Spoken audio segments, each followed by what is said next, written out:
ಎಷ್ಟೇ ನೋವಿರಲಿ, ಏನೇ physical pain ಇರಲಿ, ಎಮೋಷನಲ್ ಬ್ರೂಟಲ್ ಪೇಯ್ನ್ ಇರಲಿ, ಅದೆಲ್ಲ ಲೆಕ್ಕಿಸ್ತಲೇ ನೀವು ಹಿಂಗಿದ್ರು ಸರ್ ಚೆನ್ನಾಗಿದ್ದೀರಾ, ಆರಾಮಿದ್ದೀರಾ, ಓನ್ಲಿ ಸಿನಿಮಾ ಮಾತಾಡೋಣ ಅಂದರೆ ಚೆನ್ನಾಗಿ ಮಾಡೋಣ ಅಂತ ಇದು. ಆಮೇಲೆ ಫಿಸಿಕಲಿ ಅವ್ರು ತುಂಬ ಬ್ಯಾಕ್ ಪೇಯ್ನ್ ಇತ್ತು ಅವ್ರಿಗೆ. ಕೈ ಒಂದ್ಸಲ ನಾವು ಫೈಟ್ ಸೀಕ್ವೆನ್ಸ್ ಮಾಡ್ಬೇಕಾದ್ರೆ ರಾಮ್ ಲಕ್ಷ್ಮಣ್ ಮಾಸ್ಟರ್ ಶೂಟ್ ಮಾಡ್ತಿದ್ದಾರೆ, ಹಿಂಗೆ ಫ್ಲಿಪ್ ಮಾಡ್ಬೇಕಾಯ್ತು, ನಾವು ಅಲ್ಲೇ ಇದೆಲ್ಲ ಸೌಂಡ್ ಕೇಳಿಸು ಟಕ್ ಅಂತು.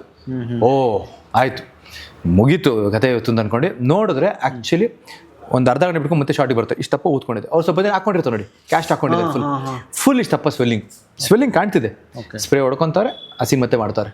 ನಾನು ಸರ್ ರಿಲ್ಯಾಕ್ಸ್ ರೆಸ್ಟ್ ಆಗೋತ್ತಲ್ಲ, ಇಲ್ಲ ಮನೆ ಎಲ್ಲ ಮಾಡ್ಕೊಂಡಿದ್ದಾರೆ, ಸುಮ್ಮನೆ ಇದಾಗುತ್ತೆ, ಪ್ರಾಬ್ಲಮ್ ಆಗುತ್ತೆ, ಬೇಡ ಮುಗಿಸ್ಬೋಣ, ಬಿಡಲಿಲ್ಲ ಮಾಡಿದ್ರು.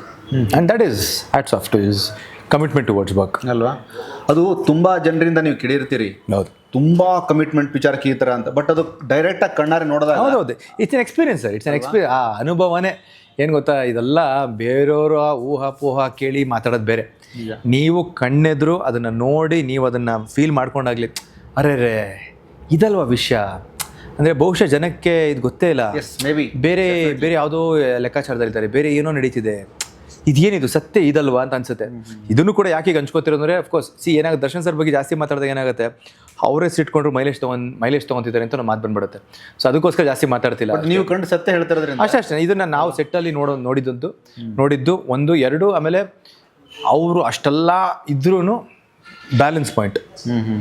ಏನಾಗುತ್ತೆ, ಮಾನಸಿಕ ಸಮತೋಲನ ಕಳ್ಕೊಂಡಾಗ ತುಂಬ ಕಷ್ಟ ಆಗುತ್ತೆ. ನಿಜ ಅದನ್ನು ಬ್ಯಾಲೆನ್ಸ್ ಪಾಯಿಂಟಲ್ಲಿ ಇಟ್ಕೊಂಡು ಕೆಲಸ ಮಾಡಿ ಇದು ಮಾಡೋದು ತುಂಬ ಕಷ್ಟ. ಅದನ್ನು ಮಾಡಿದ್ರು ಫಾರ್ ದಟ್ ಹ್ಯಾಟ್ಸ್ ಆಫ್.